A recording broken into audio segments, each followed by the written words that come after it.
ഇപ്പം ഈ കമ്മിറ്റ്മെൻറ്റ്സിനെ പറ്റി പറയുമ്പോൾ ഞാൻ രഞ്ജിമയുടെ വീട്ടിൽ വന്ന സമയത്ത് ഒരുപാട് ആളുകളുണ്ട്. ഒരുപാട് ഇന്ന ആൾ, ഇത് എൻ്റെ ആൾ, സ്വന്തം ആൾക്കാരെന്ന രീതിയിലാണ് എന്നെ ഇൻട്രൊഡ്യൂസ് ചെയ്തത്. ഒപ്പം കുറേ പെറ്റ്സ് ഉൾപ്പെടെയുള്ള ആൾക്കാർ അവിടെയുണ്ട്. ഇവരോടൊക്കെ യാത്ര പറയേണ്ടി വരും. അത് കുറച്ച് കഠിനമല്ലേ? അല്ല, നമ്മൾ യാത്രകൾ ഓരോ ഇടങ്ങളിലും ഓരോ സമയത്ത് പറഞ്ഞുകൊണ്ടേ ഇരിക്കുവാണ്. അപ്പൊ അന്ന് എന്നോടൊപ്പം ഉണ്ടായിരുന്നവർ ആരും തന്നെ ഇല്ല, ഇല്ല. അപ്പം ഒരു കാലത്ത് എൻ്റെ വീട് ഒരു ഓർഫനേജ് പോലെ ആയിരുന്നു, ഒരു ഡേ കെയർ പോലെ, മനസ്സിലായോ? അപ്പം അവിടെ വെക്കുന്നു, വിളമ്പുന്നു, കഴിക്കുന്നു, ഉറങ്ങുന്നു, കുളിക്കുന്നു. അതൊരു സന്തോഷം നിറഞ്ഞൊരു ലോകമായിരുന്നു. ആ ലോകം പതുക്കെ പതുക്കെ പതുക്കെ പതുക്കെ പതുക്കെ പതുക്കെ പതുക്കെ ആളെണ്ണം കുറഞ്ഞു കുറഞ്ഞു കുറഞ്ഞു കുറഞ്ഞു വരും. That is reality. എല്ലായിടും അങ്ങനെയാണ്. ഒഴിഞ്ഞു പോക്കൽ എല്ലായിടത്തും ഉണ്ട്.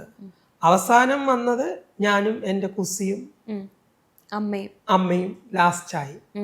അപ്പൊ ലാസ്റ്റ് ഓപ്ഷനിൽ നിൽക്കുവാണ്. പിന്നെ എന്നോടൊപ്പം ഇപ്പോൾ ഉള്ളത് ഹരിണിയാണ്.